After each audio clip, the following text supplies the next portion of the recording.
Assalamualaikum warahmatullahi wabarakatuh. Good afternoon, guys. Well, we are from the sixth group. We would like to present our material about the cooperative principles and floating maxims.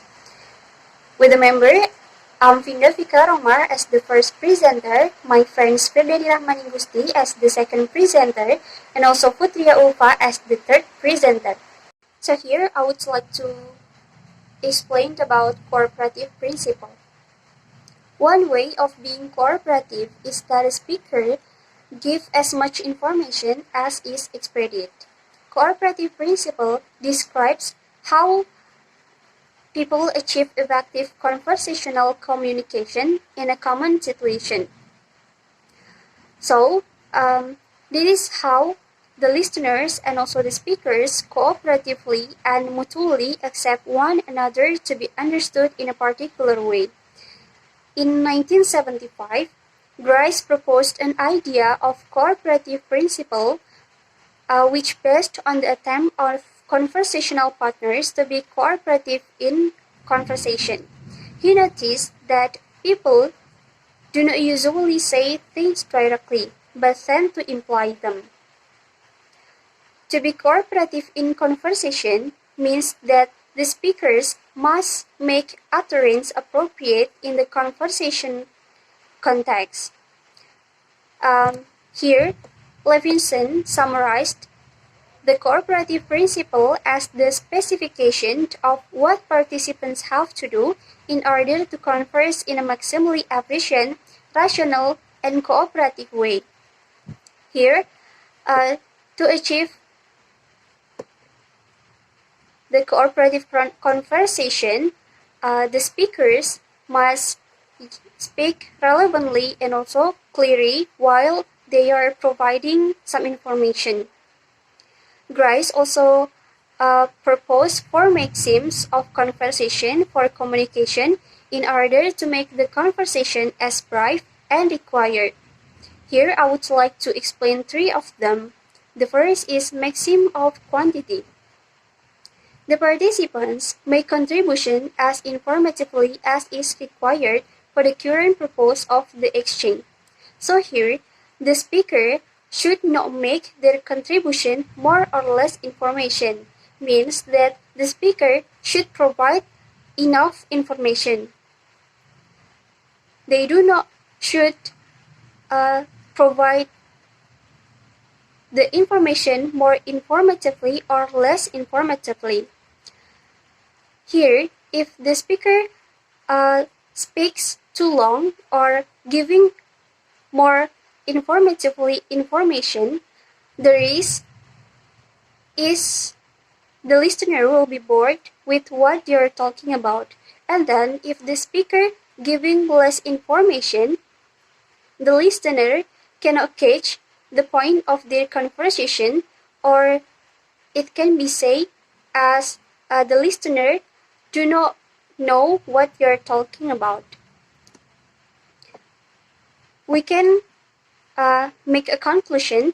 The point of maxim of quantity here is say enough, not less, and also not too much. So here an example of maxim of quantity. A. How did Harry fare in court the other day?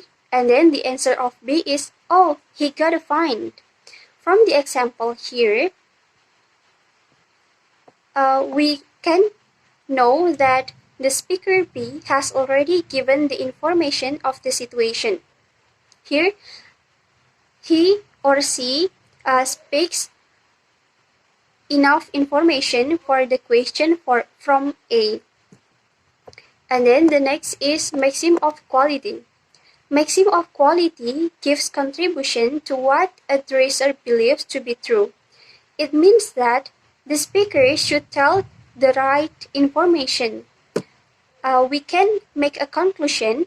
The point of maxim quality here is that the speaker have to say what they believe to be true. Or it can say they should say only what you believe is true. Okay, for the example, does your farm contain 400 acres? And then the answer is, I don't know that it does, and I want to know if it does. So here, B does not deny that B has farm. And from the sentence, we know that B can prove it, that he has a farm, when B said that he or she would want to measure his or her farm. So from this case, we know that B can provide the farm that A asking about. Okay, the next is about maxim of relevance. Each person usually should give the relevance contribution to the topic. Means that what other people ask is what we should answer. The communication message should not be unmatched. So, the answer and the question should be matched. The conversation which fulfill the maxim of relevance must relate with that the speaker mean. In this case, the communication will flow fluently between the speakers and also the listener. So the key point of this maxim of relevance is be relevant.